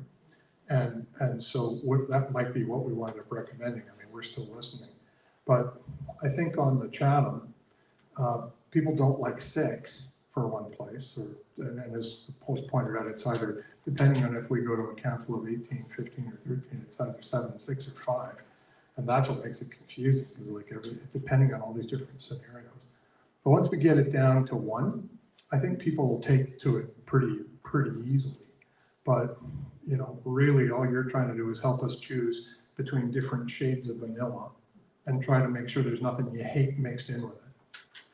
But the good news is once this is done, you'll never have to look at it with a microscope again until they do it next time. But I appreciate your comment, because like we kind of go bug-eyed looking at these a bit too. You should see what we get like late at night. I'm actually just curious to know, this is your guys' bread and butter. Which of these options, if you're like, I would presume you all as a group have an ideal of which one you guys are like, that clearly makes the most sense for us. I'm just curious because I only have my knowledge and my opinions for this. I'm curious from you guys, which seems to make the most sense for like on a business or your guys' standpoint with the numbers and all that fun stuff. So to tell you the God honest truth, I haven't made up my mind yet. And it's because we're here tonight to listen. Like honestly, if I already knew, I'd just be wasting your time, right? And so we will have a preference, and we will have a preference at each council size, because that's our job. But for now, I think any of these move in a better direction than what you're in, because right now Chatham's underrepresented in a way that it shouldn't be. But that doesn't mean that each of them are optimized to the point we've heard different people say, nope, I don't like that element of this and I don't like that element of that. And honestly, that's what we're here to find out. But so like right now, it goes back to, the Supreme Court of Canada is 5 points plus 6.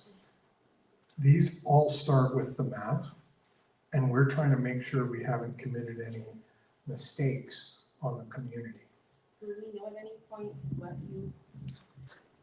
Will we be able to find out at any point which design or option you guys present to council? We will. Where will we be able to find that? So that's what we were saying before. We'll file our final report on the 9th. This is the optimism of the consultant. We will file a report on the 9th, and if council accepts it, it will turn out to have been the final report. And if they don't, they may send us back to do further work, in which case it won't turn out to have been the final report. But we don't get to be done until they say we're done. Where would we have access to see that? I'll get the clerk to, Thanks. So the consultants will get their report to myself, so we can put it on the agenda for the December 16th meeting. The December 16th agenda goes live on our website on the Thursday morning before that Monday council meeting. It'll be 16th, 15th, 14th, 12th. It'll be posted there. I'll have a cover report, and then their recommendations will be there for council to see. but there's, Well, December 16th is the meeting. December 12th, that Thursday, will be when it's posted on the website. but you'll know that there'll be no mystery about what it is that we're basing our assessment of what we think is good and what's bad. This will be based on those 6 principles from the Supreme Court of Canada, plus the feedback where you tell us how we did, reflecting those principles in your place. That's how we're doing what we're doing. So I just want to reiterate some of the things I've heard, and I think what I hear is important is for certain boundaries to be maybe adhered to, like north and south of the, say, Thames River, for one, possibly some Sydenham River considerations in Wallaceburg, keeping neighborhoods whole. And in light of that, is there, I'm just going to throw this out as, if Chatham, I'll say Chatham proper area, was just divided by the river into 2, right? To have 4 councillors, and as an option, 11 in total, so 4 out of 11 is like 36 or 37%. Might be something to consider. Okay, yeah, so the north and the south, it's, as Olivia was saying, that works better when you've got an even number of wards, because within, an even number of wards inside the town of Chatham. 44% of 11 gets us like 4.8. So we'd probably still want to actually be closer to 5 councillors in Chatham there, which might actually be an argument against going that low, because most of the time we're actually on the other end of Chatham, we're rounding down to all the numbers we have right now for Chatham. Do you want to ask any other feedback on, and you can do this digitally or on paper or whatever if it's going to get too into the micro, but we'd really love to hear what you think about the shape of Chatham. So for Chatham, just a comment on the would be 6B, 13B, using the Richmond makes a lot of sense as a boundary versus if you go over to say option 7, which I agree with the Wallaceburg comment, option 7 would take care of that one. But the Richmond is a good one for a boundary, for sure. And we're torn on the Wallaceburg one because we don't like splitting Wallaceburg either. And it's just the math that forces that if we decide we want to have 1 councillor per ward. So that could be a really good argument for either saying, well, how about we have 1 councillor per ward everywhere except for Wallaceburg? So that could work. Because we could do that. There's other possibilities too, or just go 2 per everywhere. And so that's why we designed it that way. Were there other specific ones you wanted to? So yeah, I had it up on here before, but yeah, there's the Wallaceburg options that we've talked about. So in all the options we presented where there's 2 councillors per ward, we have tried to keep Wallaceburg together in different permutations. But there are of course options to do that in other ways as well that we haven't presented if we do want to just have an exception for Wallaceburg, for example. But we are also looking to hear, if it's okay to split Wallaceburg, maybe the river is not the right boundary. Maybe there's a different boundary. We're also looking for that kind of feedback as well. If people think that there's a better way to divide it, or if they just don't think we should be divided, that's all feedback that we're specifically looking for on the survey as well as in these discussions. And then the last kind of side-by-side comparison we have here, again, because all of these are interchangeable, is the same type of questions we actually asked for Chatham, but in the county as well. So we have for a council of 13, the different county configurations that are possible. So 7 councillors per 7 wards, an alternative 7 councillors per 7 wards, and then 7 councillors distributed across 3 wards, where the yellow ward to the far east only has 1 councillor. And I've just blocked out Chatham because, as we've discussed, you could kind of plug any 5 councillor Chatham into that map that you preferred. So if there's preferences to a certain county map, we're also looking for that. And I can go over the options for 15 as well, which is 1 councillor per ward, so 8 wards, or 2 councillors per ward, which would be 4 wards. And they present different pros and cons in each case as well. So this one, fixes your Wallaceburg problem, right? You don't have to split it. And it gets you to the river, which people like. You know, they're big. So you still have 2 councillors per ward. So trade-offs. If you go back to the 13, this one struck me as being a pretty big ward, and it's got the river through it. That feels a bit awkward. You know, anyway, we're like, there's warts on everything here. So we're really happy to hear what you tell us, because we're still learning on how to do this best.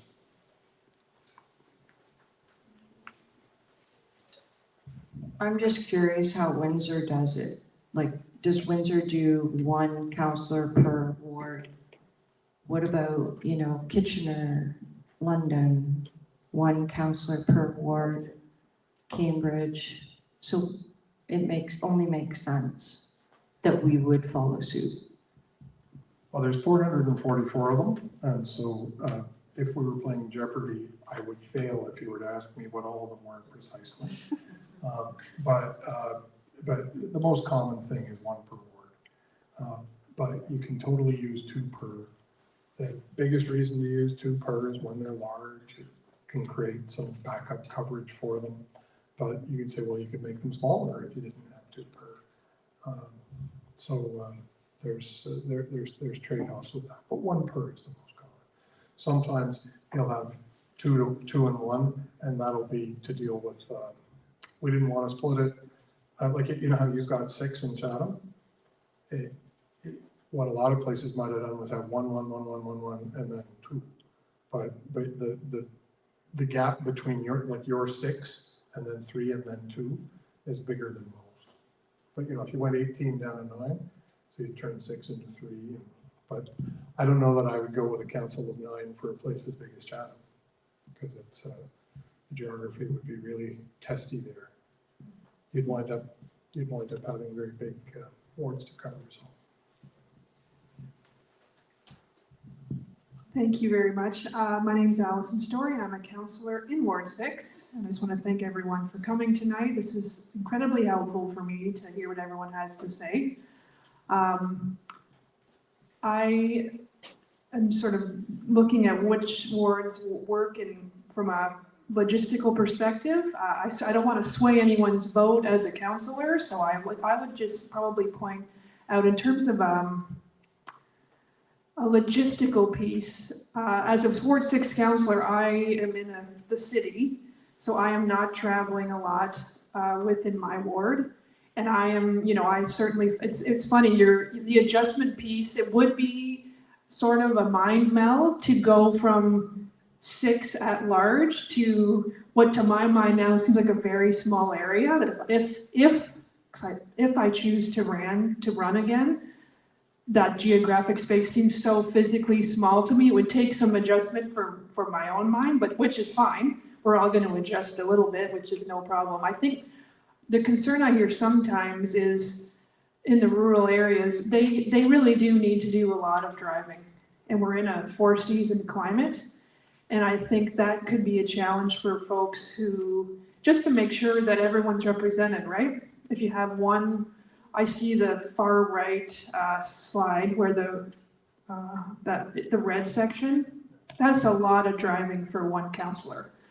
And not to put it on the councillors, but just to make it clear that there would be an adjustment for the residents as well, I think. Oh, is that one with two? Oh, sorry, I apologize. Just generally, that can be a consideration as well, because it is a lot. We are so large that the rural counselors do spend a lot of time on the road, and just some patience and understanding for them that it might be trickier for one person, maybe not in that one, but just to cover all that geography. But I really appreciate the discussion. It is very helpful for me. And I have a lot to think about for the next couple of weeks, and thanks to Sabine and Olivia and your team for all of your work. Thanks. Other comments? This also affects how we vote then, right? Just hang on so you can hear online. So this also affects how we vote when voting comes to play, right? I'm looking at Chatham, right? There's, for example, option 5 has 5 different wards. So people that want to run have to choose which ward they're going to run in, and then the people vote based on which ward they reside in, correct? As opposed to now, people in Chatham, okay, pick 6 councillors off of a long list. So, okay, just so that's clear. And, some say that that's a real advantage because, if you got a long list of like 17 or 18 people and you got to pick 6, you don't necessarily have a strong view about number 5 and number 6, right? So having a smaller focus on a smaller knowable pool of people is considered an advantage by some. Got an online question here. I'm just gonna. So I have 2 very similar questions. The first one is, what happens if an increase is set for Chatham, but no one steps up to be elected?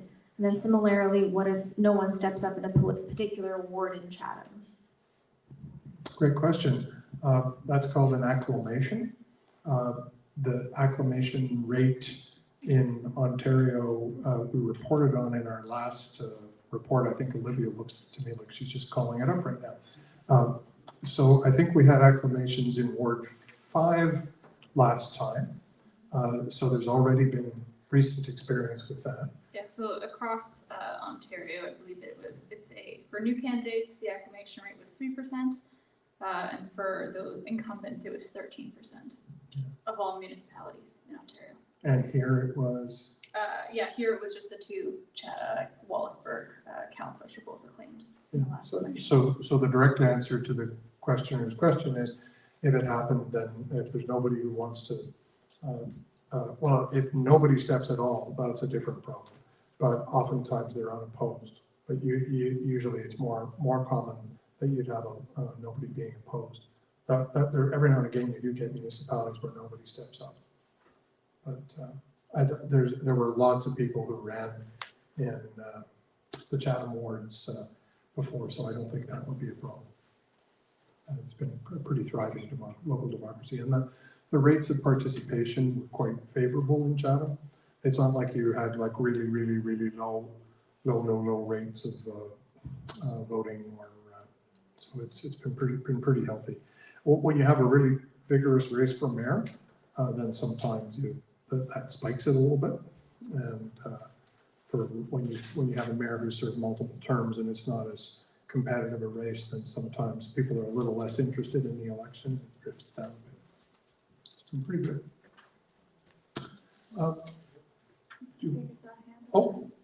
Coming. I just have a couple of questions. You had said that if you can separate Chatham from the rest of the wards and have it by itself, and you just said no. And why is that? So the question was, could we just separate Chatham from Chatham-Kent? My answer was no, we can't, because that's not part of our terms of reference. So there's a lot of things I'm not allowed to give opinions on, and that would be one of them. Because that's why I asked is originally that Chatham was supposed to be separate from the rest of Chatham-Kent, or whatever they were going to call it. And the person from the government passed away suddenly from a heart attack, and then somebody just decided, well, let's leave it altogether. And I find that it's been a problem ever since then. Also, I'm in Ward 4, which is like 10 houses out of Chatham. And everything, you know, we shop there and the hospital's there and we used to work there and whatever activities we do there. And so there's 6 counselors and we can't vote for them. And I find in the past, and I follow city council, whatever, it seems that the 2 Wallaceburg councillors would vote with the 3 for Blenheim, and I'm not sure exactly, sometimes they change their minds in the Blenheim area or whatever, but when they all go together with about 4 or 5 councillors from Chatham, they override everything. And so being in Ward 4, I can't vote against any councillors in Ward 6. Or I can't vote for any councillors in Wallaceburg or, you know, the other areas. And like I said, it always seems to be an uneven in the wards that vote together. We're always on the underside, and the other ones vote together all the time. So I would like to know, it would be to advantage to everybody, that I would be able to vote. Being in, you know, whatever board you change it to, but I'm in 4 now. Can we vote for the other councillors as well? Yeah, because I find, as I said, it's always unbalanced. So the question, sorry, yeah, so there's 3 broad questions that you've asked. The first is, as it relates to yourself, I think you'd find that under the new boundaries, you would be in Chatham. I would vote for whatever ward it's going to be in Chatham. So under the new, what I'm being told is I think, based on what you were saying, you would find yourself, because of this redrawing, you would no longer be in Ward 4. And so you're a great example of what we're trying to fix, because there are people who functionally live in the place that we would call Chatham, but you're actually stuck in a rural ward that doesn't really reflect your interests. To represent us. So that is, I think, one of the things we're trying to fix as a result of this. Now, the second question that you asked was, is it possible to have a system where everybody gets to vote for all the other councillors? And that would be an interesting hybrid, which doesn't exist. There's either at large, where everybody votes for everybody, or there's by ward, where you vote for your own ward councillors. And there isn't a sort of elected by ward, but everybody votes for everybody else. It's kind of an interesting idea, but it's... At large, is that not the same? At large meaning what? That I try for, can I vote for 5 or, you know, 6 or whatever? So what at large means is if there were 11 councillors, or sorry, 12 councillors plus a mayor, then all 11 of them, everybody would vote for them and they'd all be elected by everybody. There would be no ward boundaries. There would just be everybody getting elected across Chatham-Kent. Everybody would be responsible for everything, in the same way that the 6 in Chatham are responsible for all of Chatham, or in the 3 in Ward 2 are currently responsible for Ward 2. All 11 would be responsible for everybody everywhere. And the reason that is sometimes done in some smaller municipalities, but it wouldn't normally be done in a place of this size, because the task of getting elected across all of Chatham-Kent would be enormous, and everybody driving all over the municipality to go to everybody's events, that wouldn't normally be done. In identifying this other idea that you had, which is actually quite creative, actually, the idea that though I would live in ward whatever and have my councillors, could I vote in the other wards too? And it's interesting, but the problem with that would be, in effect, there'd never be another rural person elected again, because Chatham would wind up electing everybody. So it's because 44% of the people are in Chatham, which would be enough to win every single ward election. So if everybody in every ward could vote for everybody, it would defeat the purpose of having wards. And what the idea of creating wards is to create a space where people can identify with.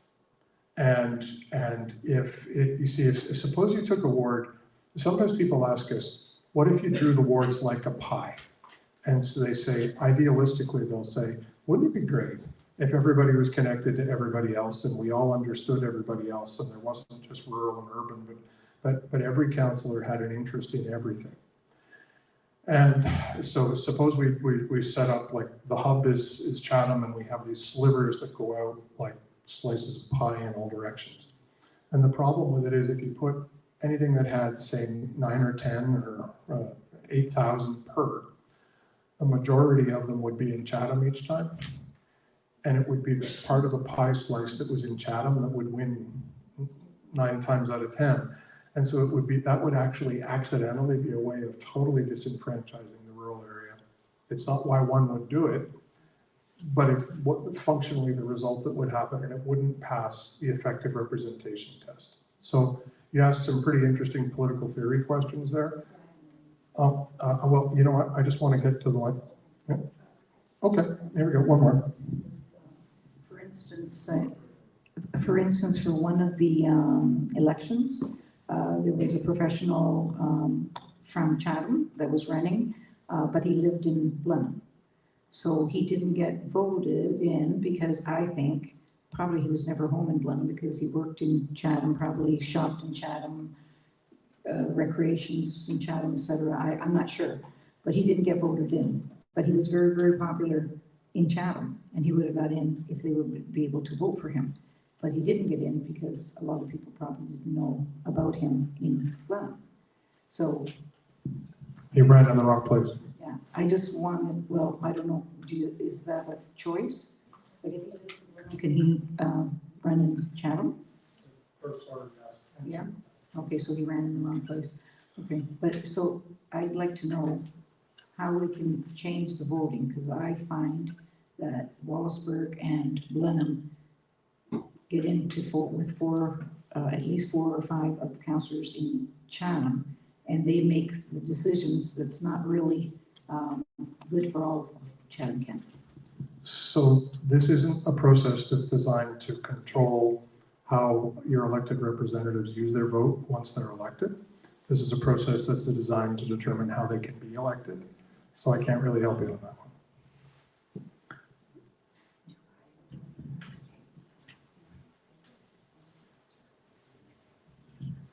So I have a few just comments concerning Wallaceburg. So Suzanne says Wallaceburg should not be divided by the river. And then with 13B, just drag the south boundary down to include the balance of the community. The east boundary is good. Thank you for that. Was there another one? Okay. Olivia, did you? Repeat the question. Sorry? Sorry, just repeat the question for me. No, it's okay. I think it was just a comment. It was a good one. Were there other things you wanted comments on? So we're just going to be winding up to the end of the official part of the workshop. Is there anybody who's going to want to make a deputation at the end? So this is, as we said, you're allowed to make up a speech of up to 5 minutes at the end, if you want to. Okay, so that means we've exhausted you. But no, it means it's good that you've had a chance to get your what you wanted to say on the record, which is terrific. On balance, have you got any advice for us as to which are your favorites? You can just have, like, by way of final comments from anyone, things that you think are the best or the worst. I live in the north of the river, south of McNaughton and east of Sandy Street. I think 13B and 15A are excellent to protect my neighborhood near St. Agnes School. But I pick 13B because it only has 13. Thanks. Other comments? And just so you know, one of our colleagues at the office is taking everything down. So. I like the 13C only because I'm concerned about Wallaceburg. I would like it not separated and want 2 representatives there. Other thoughts?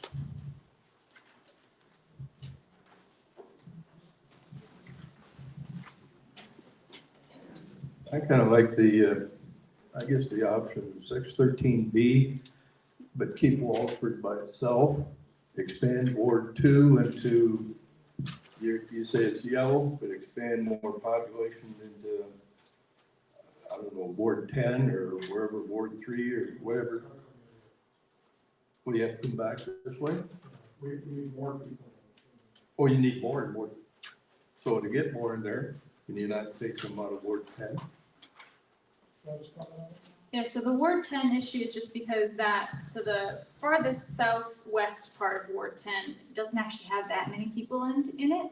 So to really actually fix the population, you have to grab all the folks on Charing Cross Road that have told us we're part of Chatham. Right now we're excluded for Chatham, but we feel like we're part of Chatham.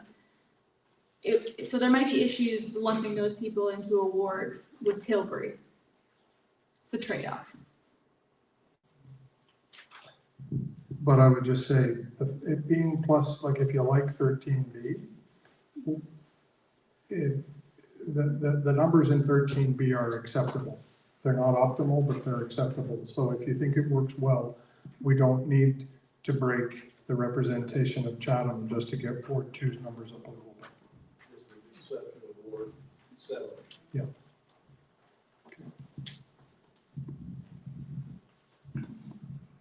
Yeah, when it comes down to Ward 7, Wallaceburg should remain. Like, I'd do whatever you can for it. If you take a look at the population, I think you only have to worry about 3,000 people. And then you've got Ward 2 that's sitting here fairly small. Like, I think you have to keep that together. Part of the interesting thing is on Ward 3, we have school zones. So I lived in Wallaceburg and Blenheim and all that, and I went to the different schools. So if you take a look at Wallaceburg, every people in Wallaceburg went to Wallaceburg. I think that dividing Wallaceburg would be a mistake.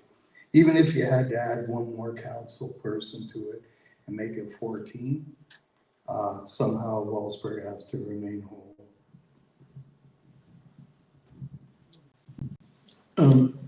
For Chatham proper, I'd like option 6, 13B. And I think there is some work that needs to be done on the rural county areas addressing Wallaceburg's concerns. Thanks. I was just going to come up with something that perhaps people might want to think about, is you could have 2 types of councillors, but they'd all be the same councillor. So you could have elections for, say, 1 per ward, and then you could have the rest of the council made up at large. So the question like the colleague made here, I can't vote for that person because they're not in my ward. You would vote for say 1 councillor in your ward, and there'll be, say, perhaps 5 or 6 at large. Just another option, I guess. Thanks.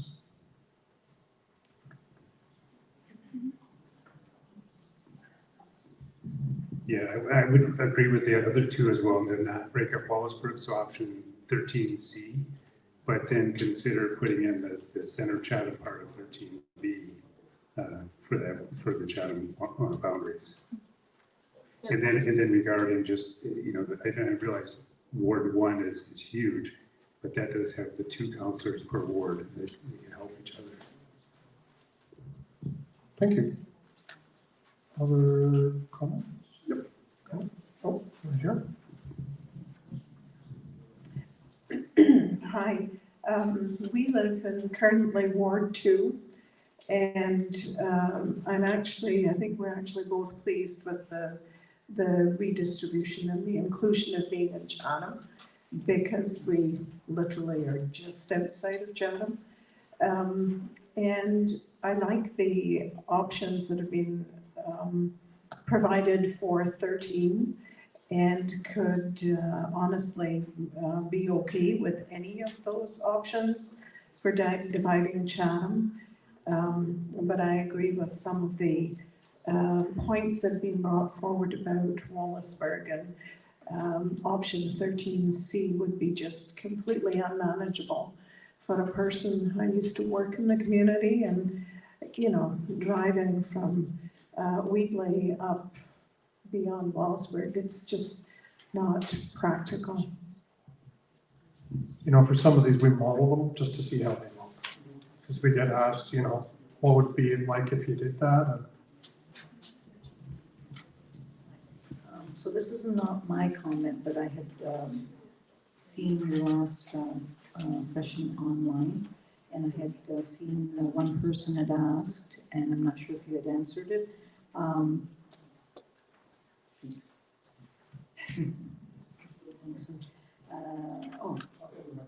Okay, so I just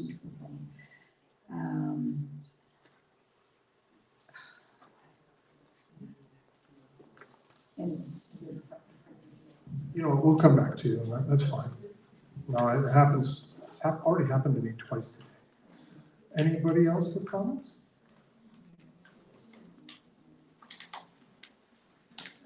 Oh, sorry, I didn't see it.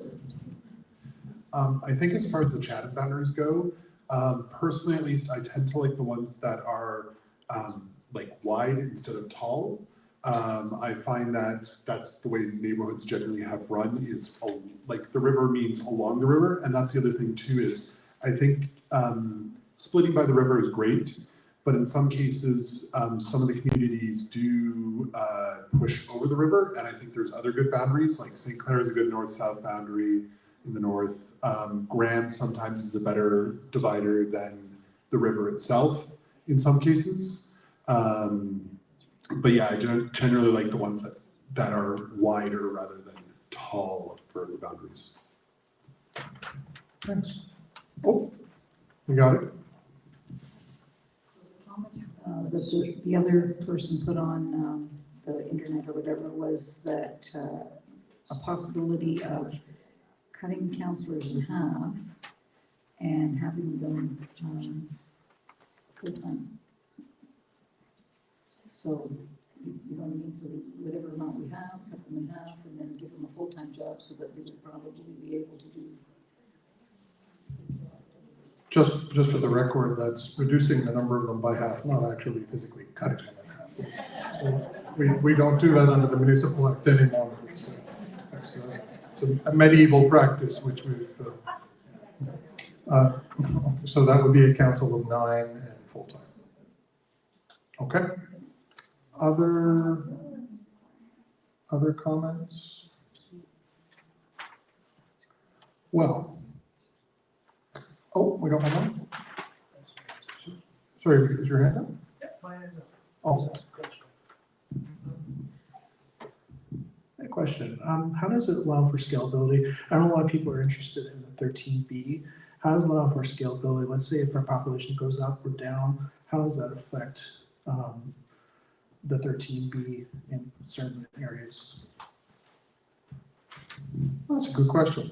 Firstly, the good news is we don't need to worry about that too much because the terms of reference say we've got to have something that protects us for 2026 and 2030. So if we say scalability beyond the terms of reference, then if we were to, it'd be a little difficult to project right now without the math as to how you could forecast whether it would have to change in 2034. But what we'd really be looking for is whether we'd be getting more growth in and along the corridor here to get Ward 2's population up. So if you thought that there was going to be more development along the highway corridor here, then it would tend to improve. Now, there'd be a foot race going on as to how much this was growing versus how much everything else was growing. And it could be that, 12 or 16 years from now, that somebody else would have to look at this with a relatively clean sheet of paper. I think the only good thing you can say is It's a good problem to have, because if Chatham-Kent is growing and beating the population forecasts of the Ministry of Finance, that means the community is being healthy. But the main thing we'd be looking for to have this stay relatively intact is growth in Ward 2. And, you know, there's a lot of growth that's forecast for this area here. So the interesting thing is Ward 10 might provide some opportunities for increasing Ward 2. But again, would those people mostly identify with Chatham as opposed to this area here towards Tilbury? So it's a good far-reaching or far-sighted question you're asking. Olivia, did you have any? I was just going to say, yeah, to the best degree possible, scalability is not impacted too directly into the 2030 election. There's about 2% growth forecasted, which means that across all the options we presented, you don't really see too much change in variance beyond 3 or 4% in any of the options from 2024 to 2030. So they typically do stay relatively consistent. So in using your projections for population growth, or maybe in some cases there's a decline, how have you determined what that percent growth or decline is? And have you factored into account the cumulative 53% tax increase that may drive residents out of the community to other areas?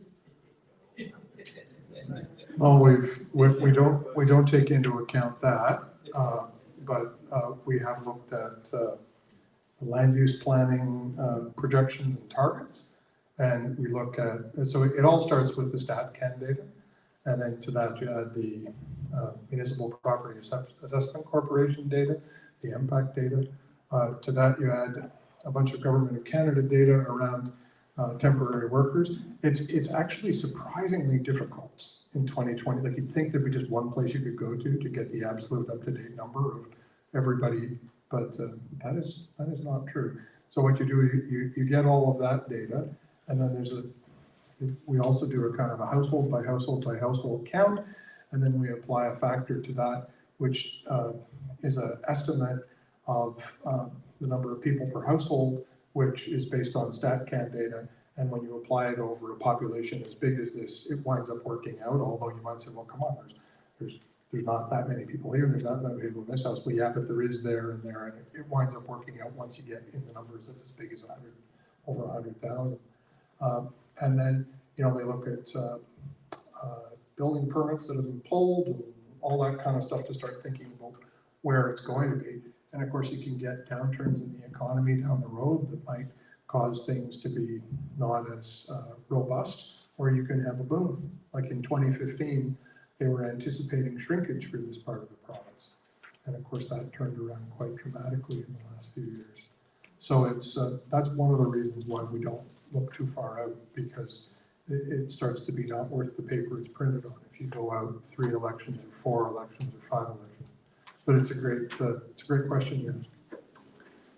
We got 2 more. My name's Shelley and I'm from Chatham, and I'm in favor of reducing the council to 13 councillors. And I'm also thinking to keep Wallaceburg all together as well, don't separate them. And we got one online. We got 2 of them. So the first one is from Sharon. Sharon asks, what are the cons of having a higher number of wards? And the second is from Scott. How often do municipal councils vote to reduce their size? Scott, your question is the easiest one. Not that often, although like there have been some notable instances, but usually it's kind of measuring growth. It sometimes puts upward pressure on councils. But you know, Scott, the other interesting thing is a lot of councils are artifacts of the last time that there was a big restructuring. And so like, I'm gonna get the numbers wrong, but when Chatham was restructured in 1996 from 20 some municipalities down to the 1, that explains in large measure why you got a council of 18 at the time. Sometimes councils look at them historically and they say, we're not sure that that's optimized for the best for the present. But you know, one day they woke up in Burlington and they said we should go down to a council of 5 full-time, building on a comment that one of the colleagues here made before. And so it does happen.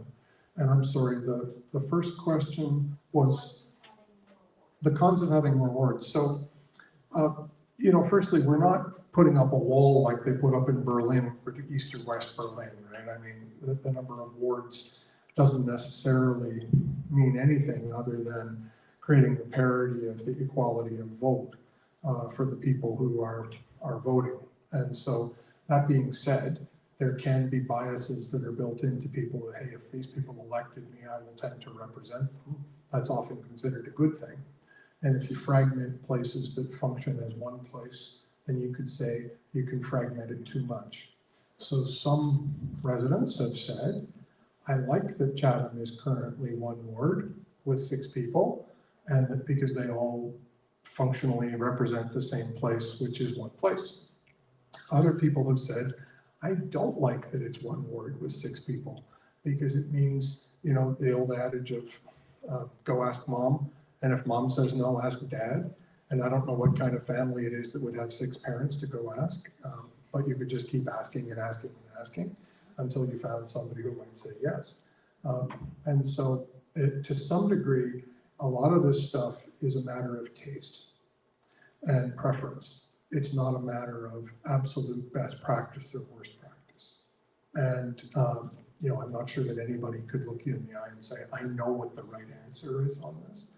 I think it's more what your traditions are, what your histories are, what you have faith or confidence in. And but it's a really good question, and so I'm happy to be able to answer it a bit. But I think the worry of too many words is fragmentation, and the worry of only one is a lack of accountability. Who's really responsible? If 6 people are responsible, then no one's responsible. And somewhere between those 2 extremes is where your opinion might come to a rest. I'm not seeing any more questions. So, oh, spoke too soon. Just one more.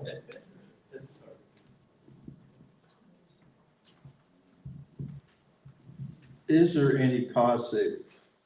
Have you looked at that aspect? Cost savings to status quo down to 13? So I think it's about $44,000 per counselor, but let me let you in on the big secret, which is the easiest thing to go look for is salaries of counselors or costs of counselors per office or this kind of thing. Honestly, as a person who does municipal management consulting, like you can get kind of passionate about it, you can probably tell, right? The thing, really good governance can save you, in a place like this, tens of millions of dollars if you get it right. Really bad governance, whether you had 7 people or whether you had 18 people or you had 35 people, could cost you tens of millions of dollars on infrastructure that was put in the wrong place, or or things that you don't rationalize or whatever, right? And so you know, on CNN they always say amateurs talk strategy, professionals talk logistics. And what I would say the equivalent of that is amateurs talk counselor salaries. It's like $44,000. Of course, every dollar is important, but honestly, you get rid of 3 counselors and you save $130,000. That is not what is going to make or break Chatham-Kent. What's going to make or break Chatham-Kent is the quality of the governance you get. For people to have faith in their governance, they have to believe that it's fair. If you start having areas that are structurally underrepresented, people think that it's unfair, and then it starts to get corroded. So another thing, I have a bit of a bias in favor of having a smaller count, like if you have to say it is, if my dad used to say if one's good, 2 is twice as good. Well, I don't think it's true that the bigger the council, the better. Because if it takes 17 hours to make decisions that should take 2 hours, then it's really super expensive having all of the senior staff and all of the members of the public sitting in that meeting for an extra X number of hours till 2 a.m. trying to make a decision. So a council that's too big can get kind of cumbersome. So the question is, what's too small? Well, 5 for a place that's out of Chatham-Kent, I think we could all agree would be too small. I have argued in public, so I'm not saying anything new, that I think 18 is on the larger sides of okay. It's worked for 25 years, so you can't hardly say it's broken. But I urge them to at least look at what it would look like if it was smaller.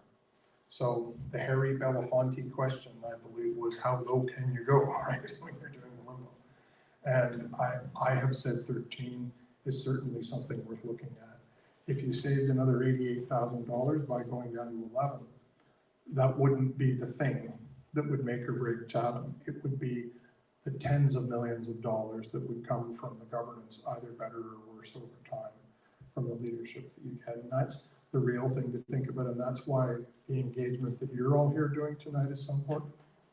Because the engagement that you guys bring that helps make all of their decisions better is what really, that's where the real money is to be saved or the real costs are to be incurred. So I really appreciate your question, but it's it isn't in the office expenses and how many paper clips there are. It's in, you make the wrong choice. And you know what? You were asking about the Windsor Council. How do they do it? Well, let's just say there was one famous night in Windsor that often got commented on where council rubber stamped $1 billion long-term asset management question and then argued for 3 hours about a $25,000 issue. That is an expensive choice that you can't measure in terms of how, and if that is more likely to happen when you have too many councillors who are trying to make a name for themselves, or I don't know, but I'm not here to be political. I'm just, you asked me a straight up question. Are there savings? The savings are in how it works more than they are in the salaries of how much you pay. Well, look, here is what the commercial message I need to leave you with. Number 1, please, please, please fill out the survey if you got access to computer and you can. I would really appreciate it. Please feel free to stay up if you want to bend your ear about any particular boundary that you do or don't like. Please feel free to mark up our maps at the back or to leave behind the paper that you have. And please feel the sincerity of the thank you for you being here tonight on a rainy night and listening for so long and participating so well. I hope we kept the promise of it actually being at least somewhat entertaining against all expectation. You know, you may not have made it to go see 𝗀𝗏cie singer last week, but at least you got to see us in Chatham. So, please come out for our 6th performance, which will be in December. Thank you. Thank you.